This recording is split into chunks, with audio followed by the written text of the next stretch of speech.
Hello, everyone. This is Jimmy Beach. Welcome to our exposure fundamentals demonstration today.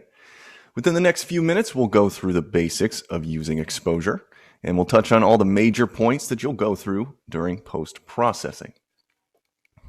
So before I get in, I do want to let everybody know that we are monitoring the chat. So if you have any questions, feel free to ask them.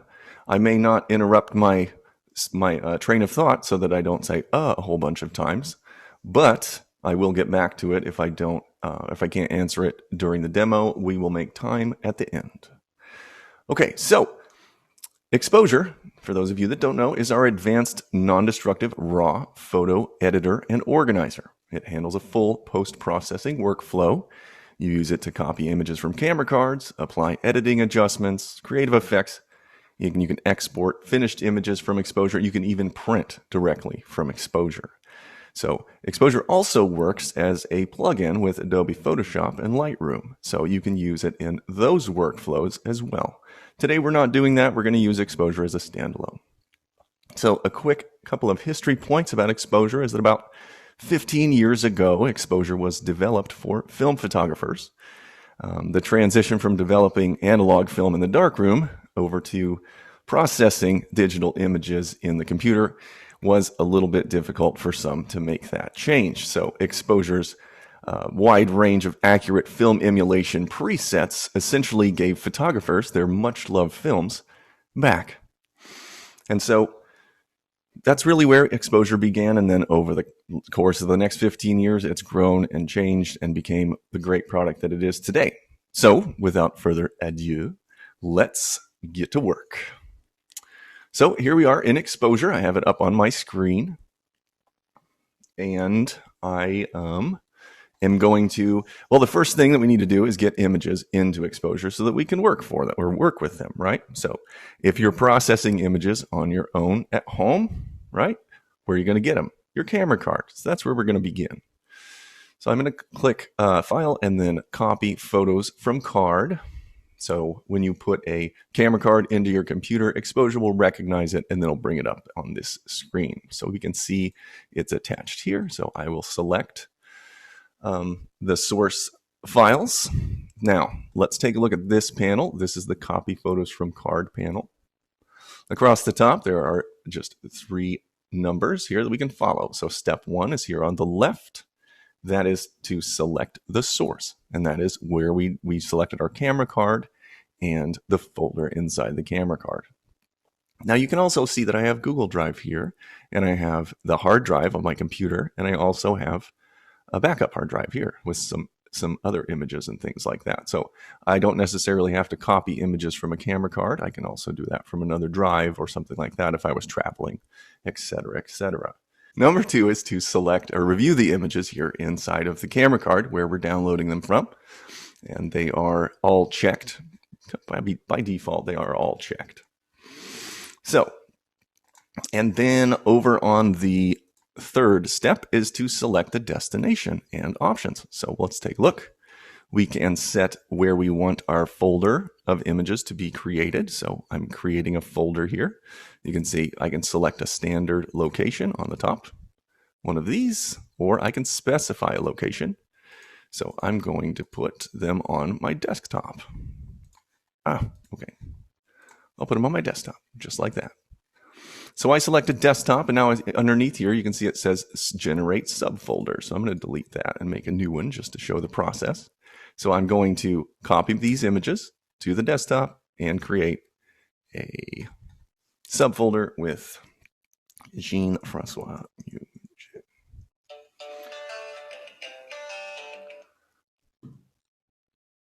And now that we have that, we can rename those files here if we want to. We're going to be creating a subfolder here, and we can rename those files if we want to put our client name here, or if we want to put the photographer name, or maybe location or something. It's up to you.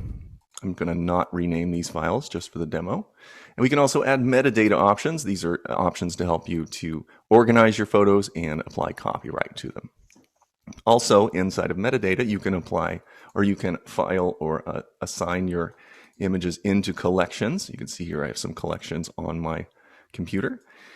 You can apply keywords as they're being copied from the computer, and you can even apply exposures presets, including any that you make, to those images as they're being copied. So I have mine selected, and I have my folder set up, and I have all of my options set, and I'll press OK, and then exposure will immediately get to work copying those images over to the computer. Now I need to warn you that it goes really quick. This isn't a ton of images, but you have to imagine sometimes if you go out and you shoot for a few days, or if you go to shoot a wedding or something like that, you might have thousands. And so usually it goes pretty quick though. There, yeah, it's done already. So we can see over here on the left-hand side, the folders panel. And inside the folders panel, we have Macintosh hard drive and desktop. That's where I copy these images to. So now that it's done, I did want to point out that while it's copying to your computer, you can begin processing, because Exposure doesn't use a catalog, which enables you to, during that process of copying them to your computer, you can immediately begin to work. So there's not a module inside of Exposure, so all of your commands are available all of the time. So you can begin editing, you can just begin organizing images, and however you want to work. And so that is a really handy thing. So Exposure uses a catalog-free workflow. So all of your edits and organizing information are stored within sidecar files. And let me show you what I mean. So inside, here we go. I have a Finder window. Inside of on my desktop, I have folders here of images, and inside the folders of images are images, and a folder here, Exposure Software. So this is where all of the information is saved, okay? It's not in a catalog on your computer. It's not in a separate database. It's saved here, okay?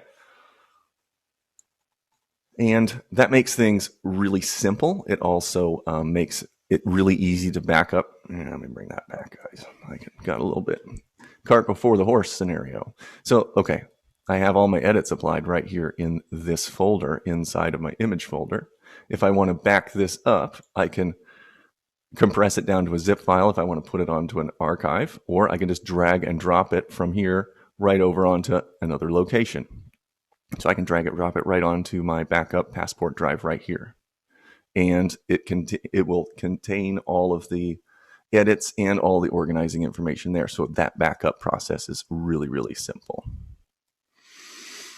Okay, let's talk about, I'm just consulting my notes. Okay, let's talk about organizing images. So now we have our images copied over to our computer, right? And now we're going to organize them. So we talked about the folder panel. This is just the same thing as you see on your hard drive. There's also at the bottom collections, and collections are a great way to group together images from various locations on your hard drive or hard drives. And so you can have as many of these as you want. You can even create collections within collections. So you have, that's awesome. So you have a hierarchy of collections in there as well. Okay. No, they're all in the same folder, Graham. I'll show you. Let's go back to this. Inside of Exposure 6, all of the sidecars are right there. Hopefully that answers your question, sir.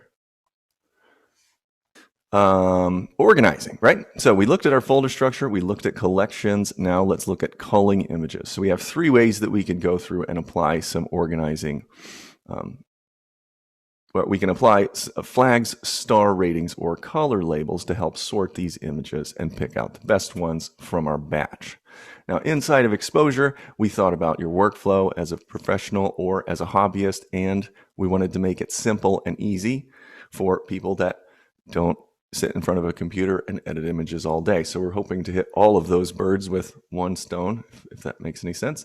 Right here on the side, on the right side of each image thumbnail in the grid view here in the center, you can right click and choose from the different color labels that you could apply. At the bottom, you can see that there are star ratings, and you just select with the left mouse click to apply the star rating to the image. On the right side, there is a flag. Left click will apply it. Right click gives you a menu. Now, if you aren't a mouse clicker, you want to use your keyboard shortcuts, they'll really speed you up. And so before I get into pointing out keyboard shortcuts at the help menu on the top, I want to point out that all of the keyboard shortcuts are documented right here, so you don't have to memorize all of these right away.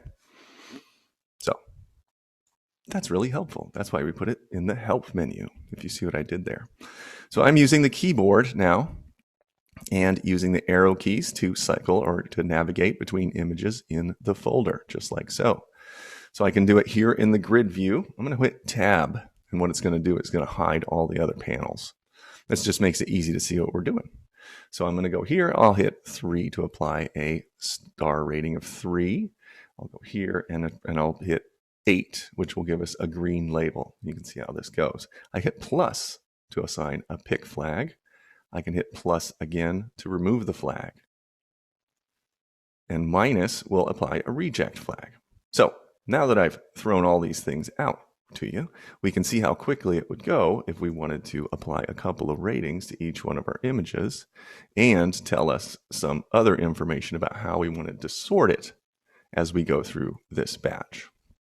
So inside of exposure, you can also use what we call modifier keys. So if you hold down the Shift button and apply, let's say, star ratings, that's 1 through 5, it will automatically navigate to the next one in the batch. So I'll hit 4 and holding the Shift key, and this one I'll say 3, and that one I'll say 2.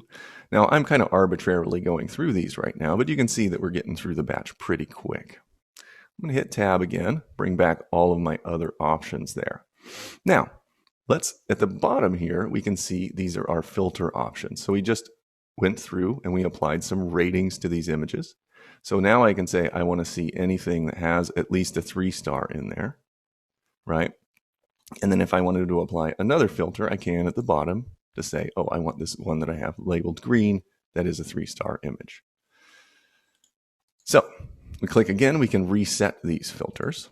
Now, also, we can use metadata to filter and sort your images, and that makes it really quick. So as we did here, we have our star ratings and our color labels applied already. Because of that, we can just use star ratings and color labels to filter. But we also have this field right here that says filter, by metadata. So I'm going to show you a practical application of using this right now. So now we've talked about organizing our images. So now we can talk about processing our raw photos. I did want you to note that we are using raw photos here. So Kyle Allen, we're going to use photos from Kyle Allen today.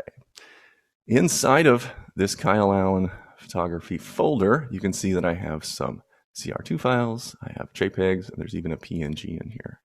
So I will use the filter by metadata field here to sort this down just for the RAWs. So I'm just going to type in CR2. Kyle shoots with a Canon, and so putting CR2 here, we use the metadata in those files, and now we can use that right there. Okay, so now that we've talked about some organizing stuff, we're going to be going through and doing our basic edits, our processing of our raw photos, right? So we have all of these RAWs right here.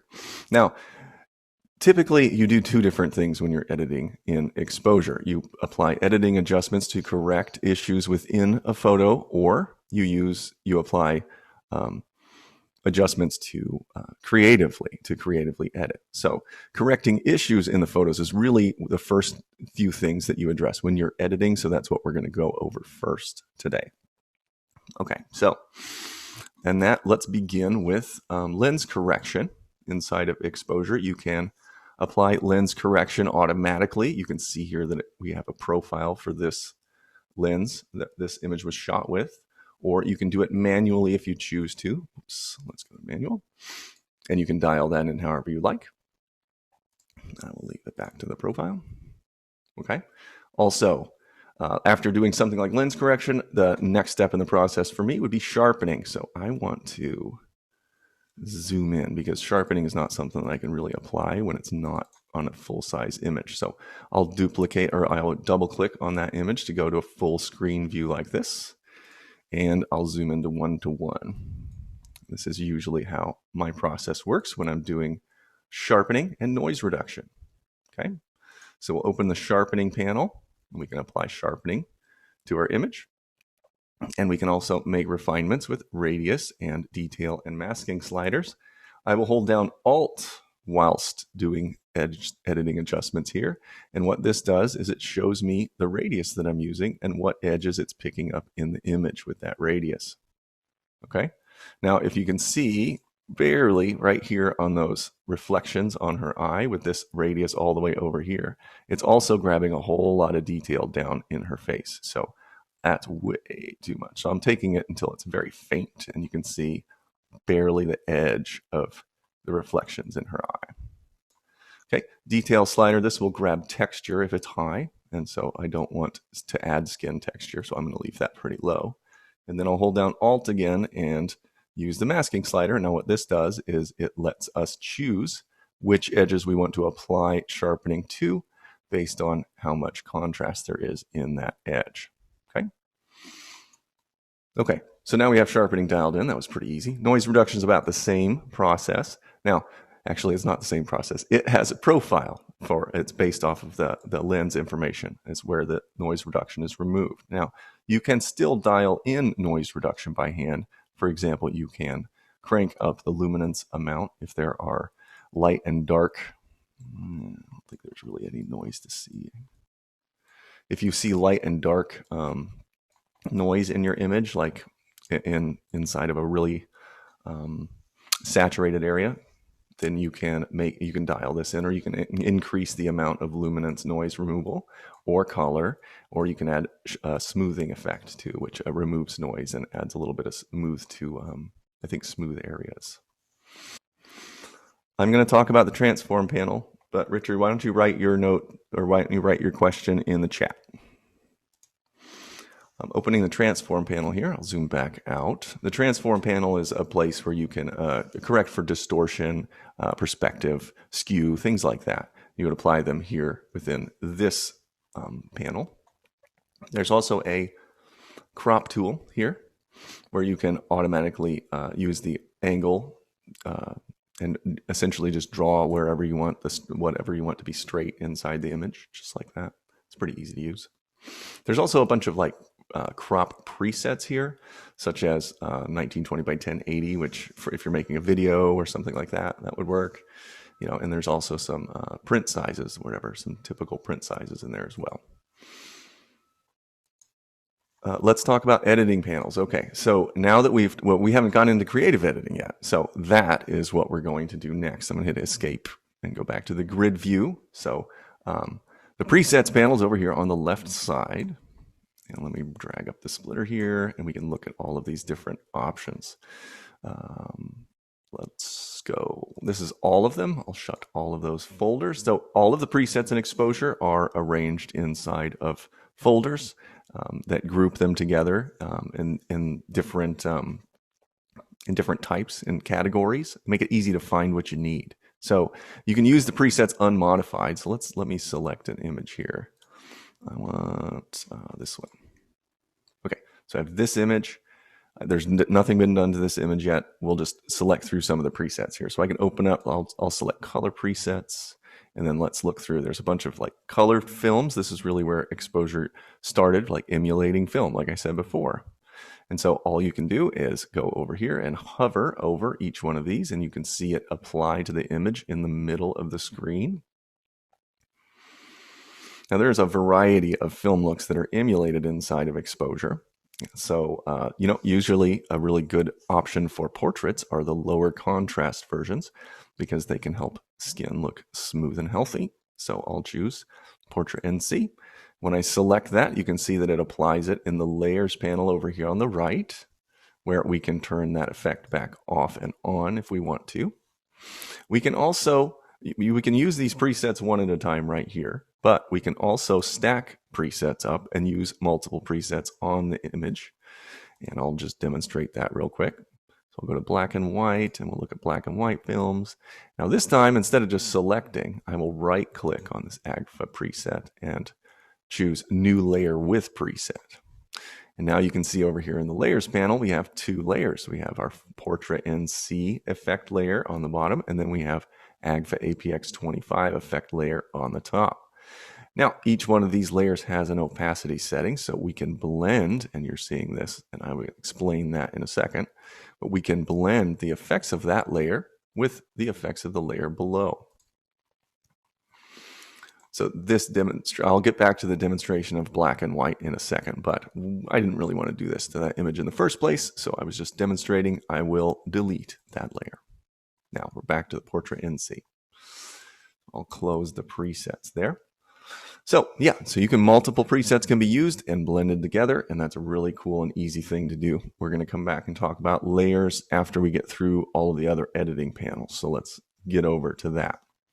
So I'm going to close I'll close the presets panel. Let's look at, I'll hit escape. We'll go back and we can look at all our images inside of this folder. Now, all of these images are raw images. I haven't made adjustments to them aside from the demonstration that I did with putting the sharpening on this image up here at the top.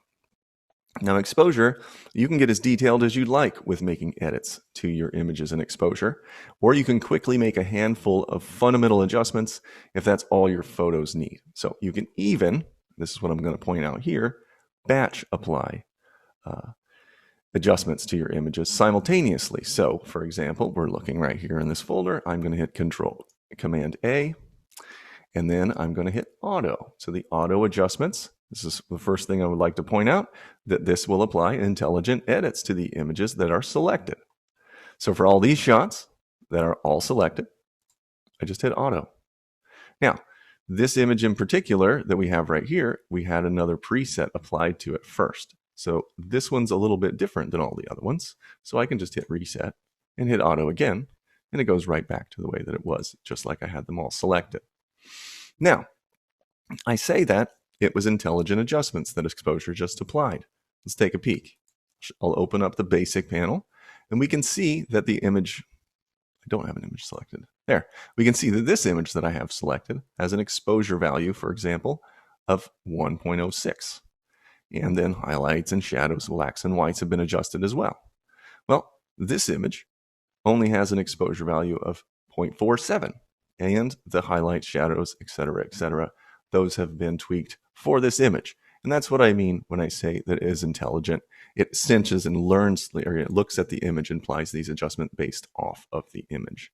So it's not just an exposure value that you drag, or if it's not something like that.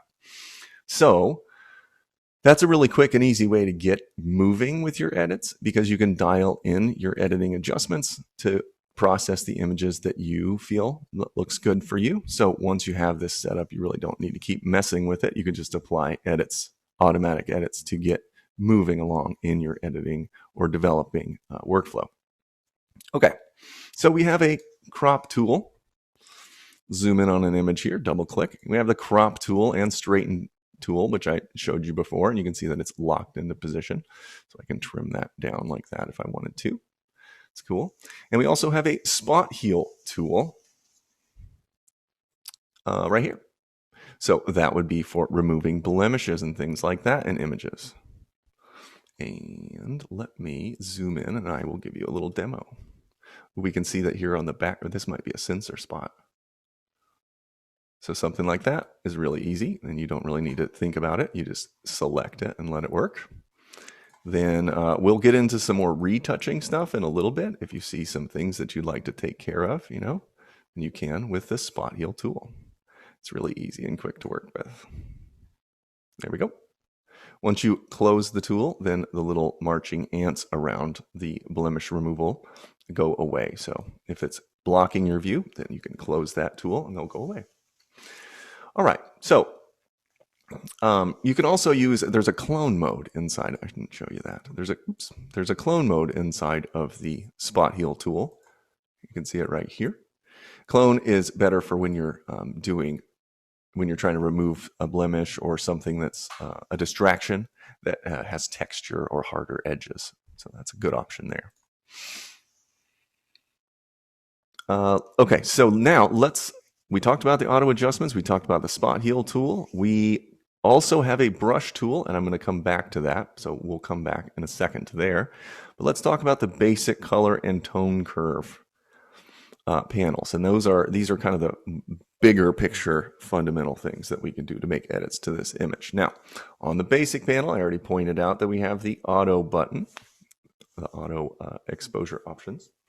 Now down below, these are all of your different basic edits to make, right? So when you're making adjustments inside of any of the panels in exposure, the best way to do that is to start at the top of the panel and then work your way down through the sliders making adjustments.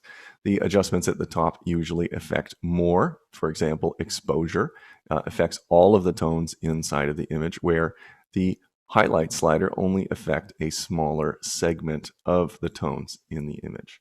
So if you make a bigger adjustment with exposure first, you would think of refining that adjustment with these lower, smaller, with the sliders that affect a smaller amount of tones. Hopefully that makes sense.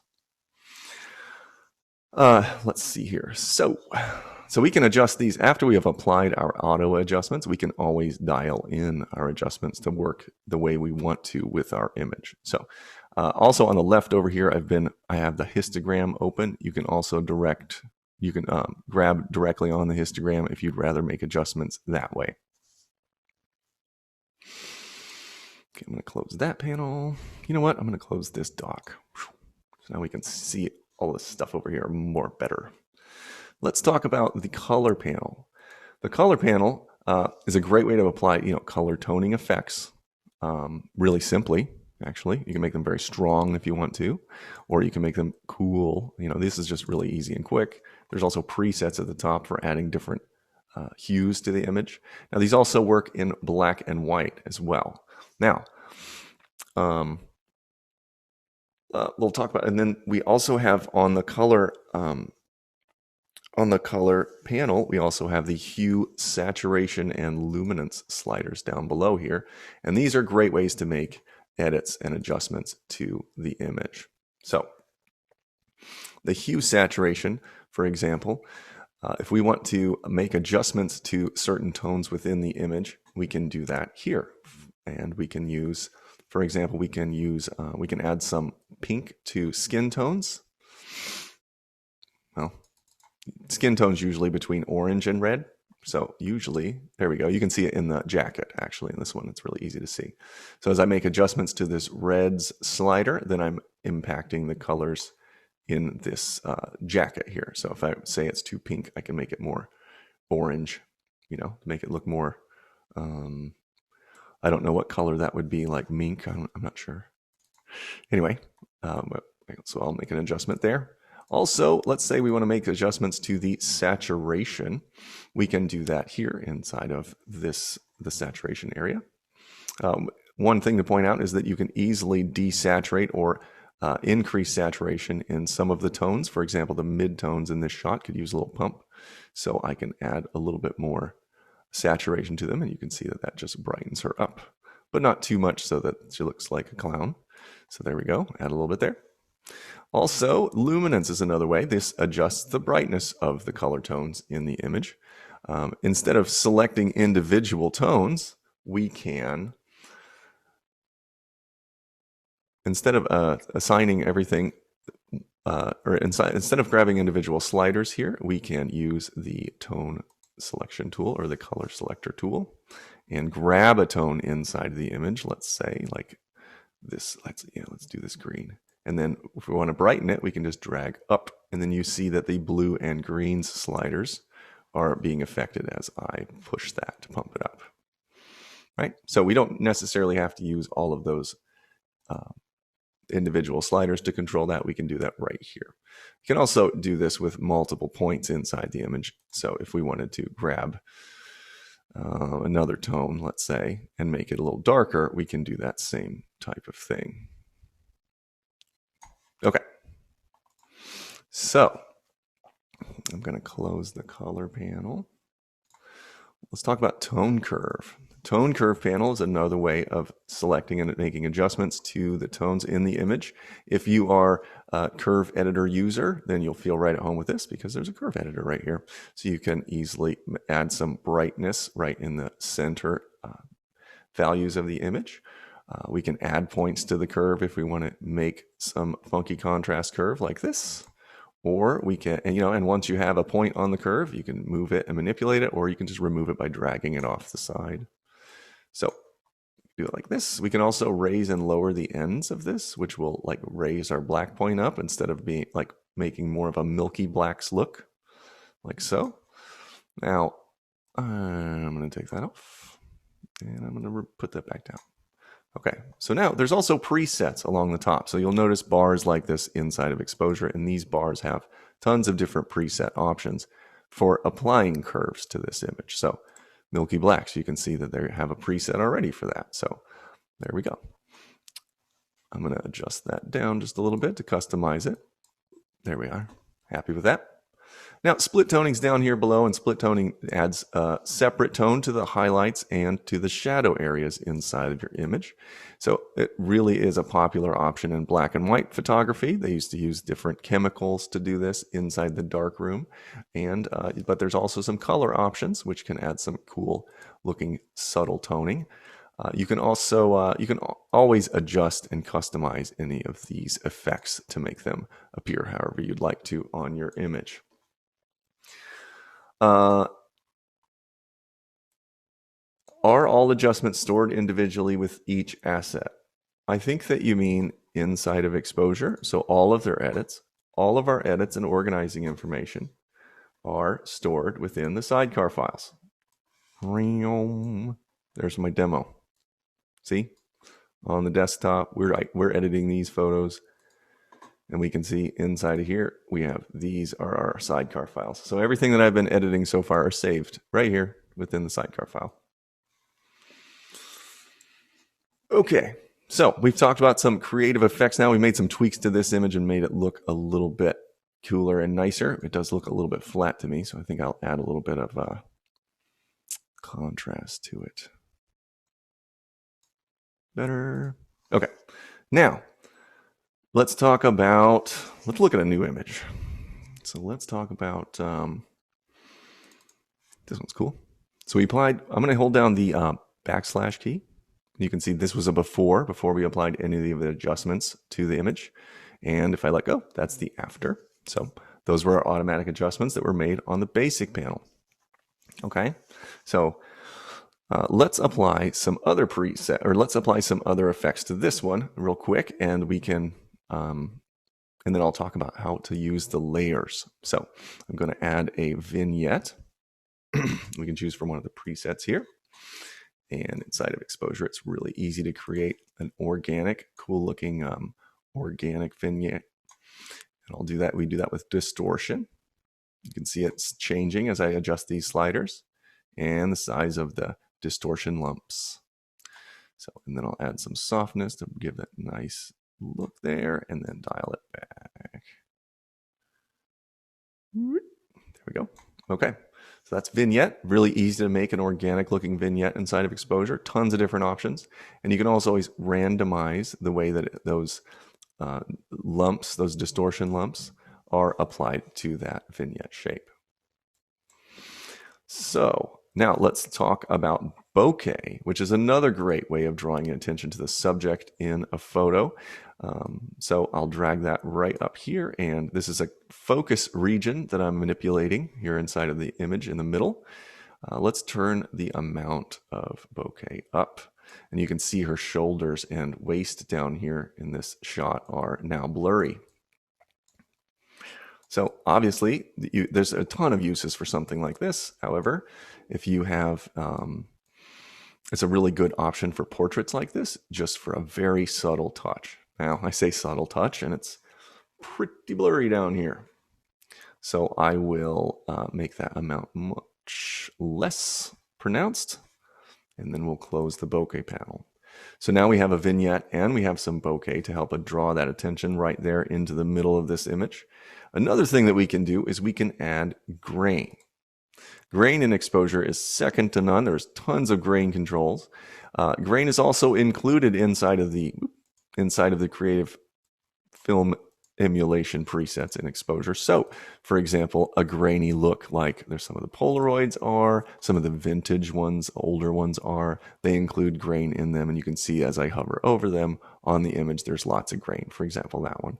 Autochrome has really colorful grain, so you can see that pretty easily right here as I preview that. So, you can turn off grain if you don't want to apply grain to your images, but you can do that right here in the panel. You can also do that in a global fashion if you don't want it in the preferences. So you can apply grain from one of the presets, which I think work really great.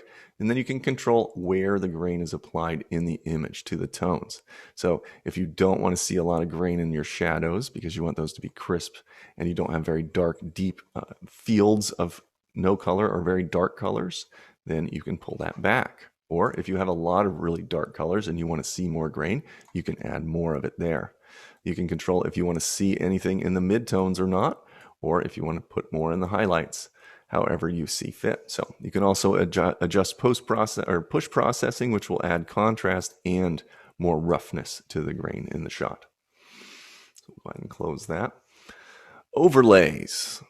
I'll zoom back out there. Overlays are a great way to add some interesting effects to the image. So they're also, all of this stuff is fully adjustable. So light effects, you can add light effects. We can add borders to the image, like if we were emulating a vintage film. Excuse me. So I will add a light effect here. Now there's tons of different options inside of exposure. And so I can just go through and select some of these. Let's pick out something here that might work with this image. Ooh, that's it. I'll add pink because she has some toning with that blue on the side. It could work. So we can rotate these around. We can make them larger or smaller and zoom them in. We can move them around the image. We can also change the blend mode if we wanted to. And actually, look at here. We can also protect an area inside the image from the effects of the overlay. So I'll put that there on her face and then make sure that her head doesn't get that. And then we can always adjust how much of that effect we see with the opacity control. There we go. So you can blend these up. You can also import your own textures or overlay effects if that's part of your workflow. Okay, so now we're going to close that. So we've applied some edits to this image. So now let's talk about the layers panel. Okay. So inside of exposure, these are non-destructive layers, and we are still working with a raw file. So we are not destructing or breaking this image. It's a non-destructive workflow because it's a raw image. So let's go to this one. Okay, so we have, I'm going to hold down the backslash key. That's our before and our after. Okay, so we've talked about layers. I'm going to hover my cursor over this layer here in the layers panel, and we can see that we have adjustments, and then it says basic, temperature, tint, exposure, etc., etc. So the white balance adjustment inside of exposure here was made to the image when we applied our automatic adjustments, right? So it says custom instead of the Kelvin values or whatever that we've used here, right? So yes, to answer your question, SIPO, yeah, it does use Kelvin. Okay, so before when we were working with a black and white preset, which I'm going to apply here for the demonstration, we'll go to presets, black and white, choose one of the black and white films. No, not these. Let's go with a low contrast. Remember, I said these are better for portraits. We'll go with a low contrast one. And I'll right click, new layer. Okay, so now we have a black and white look, okay? But we have a color look on this image in the beginning, right? We started with the color image and now it's black and white.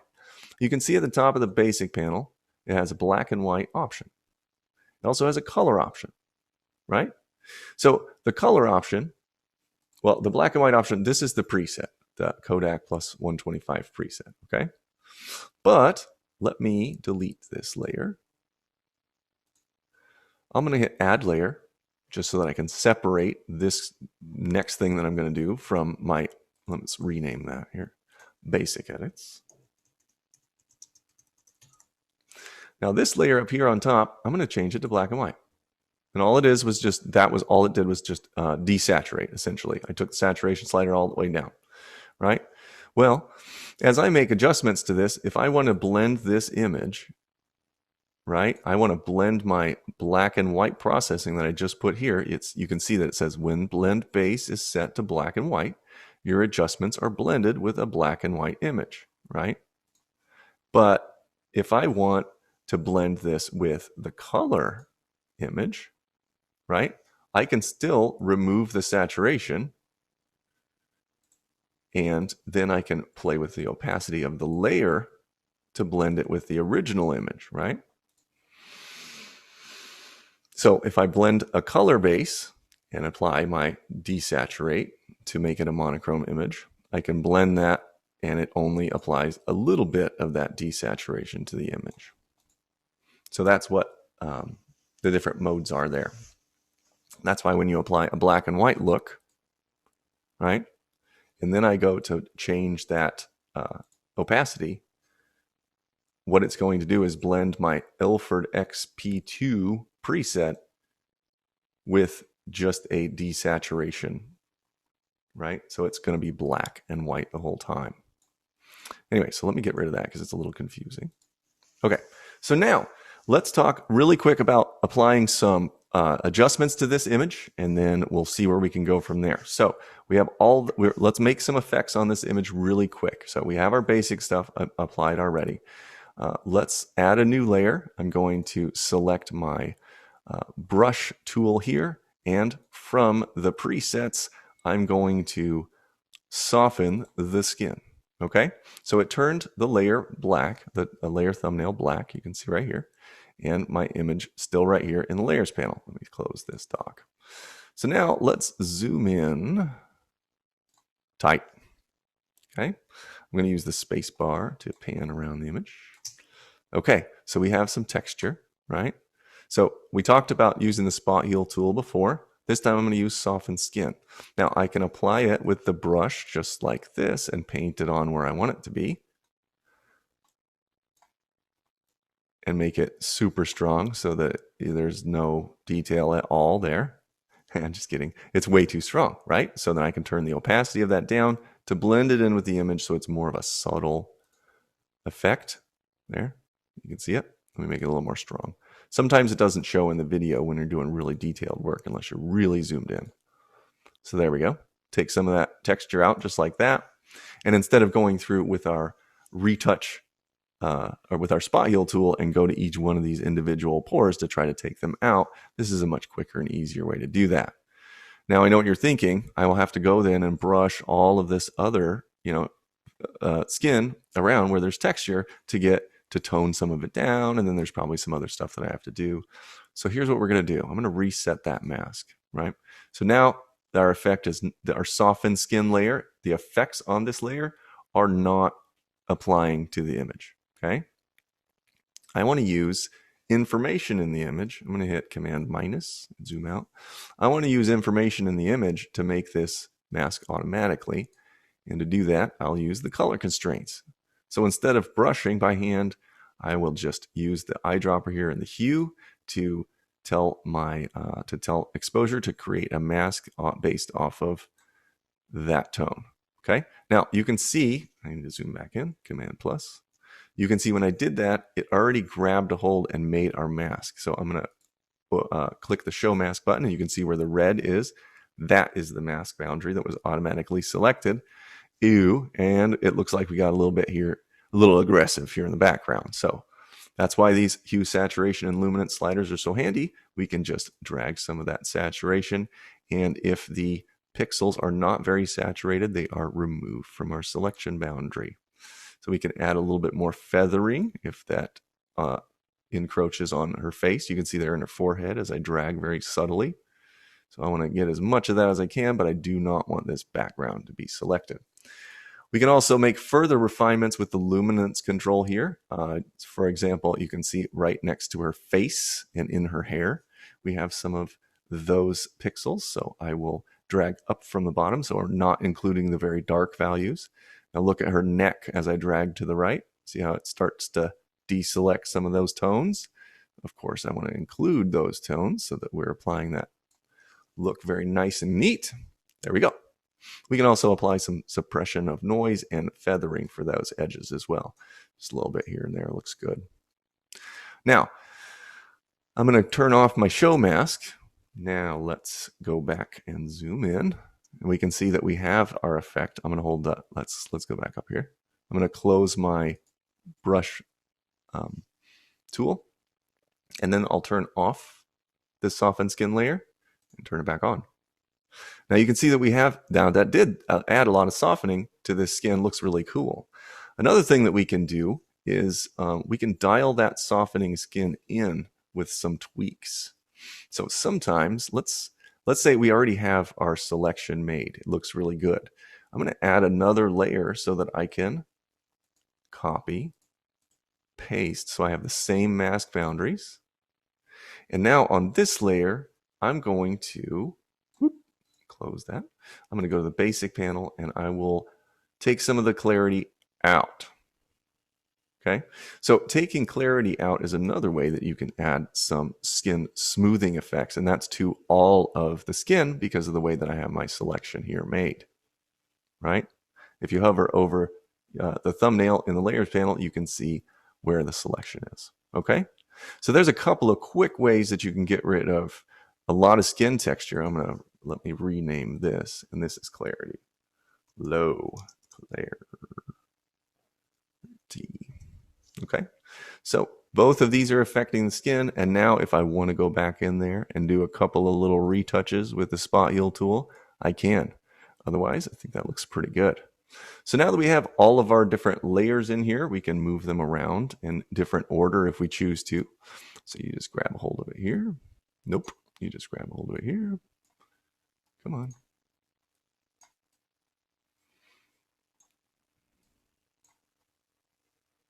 Anyway, all right.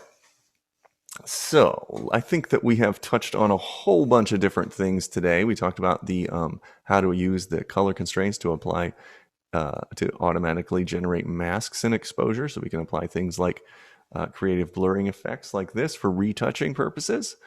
We talked about how to apply basic edits and all of that jazz. Now, all of this information, we talked about it before, is saved in the sidecar file, right? So all of our edits and info is right here in our sidecar files on our desktop where we've been doing all our processing. So now if, let's say I applied this processing and I'm working with an outside retoucher or something, I can just drag this entire folder and even synchronize it to a place like Dropbox or iCloud, and I can save my folder there. And as long as this same folder, the entire thing, images and sidecars, are shared between me and that other individual, then edits will synchronize between both computers. Okay, so we have made a bunch of adjustments right now to this image in particular, but all of these images in this folder. And in exposure, you can revisit every step of the process in the history panel. So as I go back through here, you can see in the layer panel on the right-hand side how things are disappearing. And that's because I made new layers and added new strokes after that. So as you go through here, you can click to make a change in your workflow, or you can leave it how it is. This history is also included inside of your sidecar files. Okay, so now let's talk about exporting. We are just about done with our demo today. I'm sorry that we ran over. So we're just about done.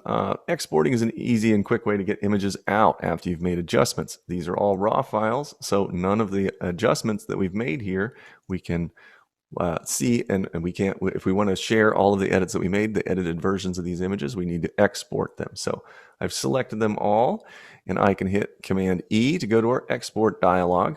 Now, this will be a little bit familiar because we used a very similar set of tools when we copied photos from our camera card at the beginning of the process. So we can set where we want the destination folder, where we're going to save our images here. We can tell them how we want to name them right here, right? We can set up what kind of file we want, JPEG, TIFF. You can even export as a PSD if you want, or we can export as the original file, and that will write a copy of the file to the specified location and a sidecar file. Or we can also add metadata, including putting watermarks on the images.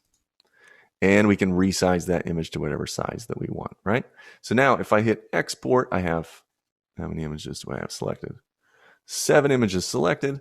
Hit export, all those 7 images will appear on my desktop at the specified information that I've put here. Okay, I'm not going to do that. Instead, I'm going to do it one step quicker, and that's using quick export. Inside of exposure, we have essentially recipes for how you're going to export your images. So you can see that I have a bunch of them selected because you can select multiple presets or quick export recipes.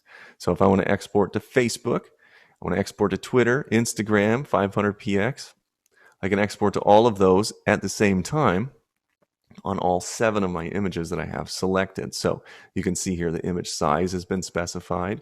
You can see that the metadata information specified. The JPEG, they're all JPEGs in a certain quality, right? And we're going to add a numbered sequence as we name them. So as I hit export here, it will export 28 images total on the desktop and from the 7 that we have selected. So there we go. Okay, so that concludes our demonstration. And we touched on a whole bunch of stuff. So I'm going to turn our attention over to answering some of your questions, if I have not already. All right. Let me see. Steve, exposure 6. Steve, you mentioned a specific camera model, the D780. If it's not on our supported list, then we will be adding it very soon. You can check out our website, and we keep a list of all of the supported camera models over there. I don't know offhand if that one is supported or not. You can always, if a camera or if a RAW file is not supported at this time, you can always convert to DNG for the time being. But yes, we are always adding to that. Can we import keywords from other software? Yes, you can. Yes, as a matter of fact, you can even import image or keywords from, like, say, Lightroom. You can import all of the Lightroom keywords even if they haven't been applied to images. So we cover that in our Lightroom migration video. So check that one out, Gillies. You have Lightroom 6, Lester. Lightroom 6, and can it be used as a plugin or as a standalone only? No, it can be used as a plugin. So it can be used as a plugin with Adobe Photoshop and with Lightroom. Yeah, we have workflows specific to both of those applications on our website, so you can check out a video specifically about that. Amen. Are all the adjustments stored individually with each asset or globally as one big file? I believe that I touched on that, and that is that all adjustments are saved in the sidecar file. How to integrate Photoshop adjustments into exposure history. Alan, what you're going to want to do to keep all of the exposure history in with adjustments that you're making in a Photoshop workflow is that you want to use smart objects. What that does is that will save and retain all of the information in exposure within your adjustments that you make. So D780 is not supported yet. That is correct. And Steve, and so yeah, you have to work with DNGs for now. Sometimes the reason that we have a holdup in supporting a new camera or lens is that we don't have good example images. So if you ever run across a camera that's not supported already, then I would encourage you to reach out to our support team, and we will be glad to ask you for images so that we can use them for developing presets and or support for that. And so I'm going to wrap this up. It looks like we've answered all of the questions or anything that we have out there. So anyway, get in contact with other exposure users over in our Facebook group, the Exposure Users group on Facebook. If you want to share your work with us, we encourage you to post it to Instagram And use our hashtag #MyExposureEdit. That gets our attention and lets us know what you're working on. We love to see that stuff. So we want to thank everybody for your interest in exposure and for your attention today as I rambled throughout. So I appreciate you all.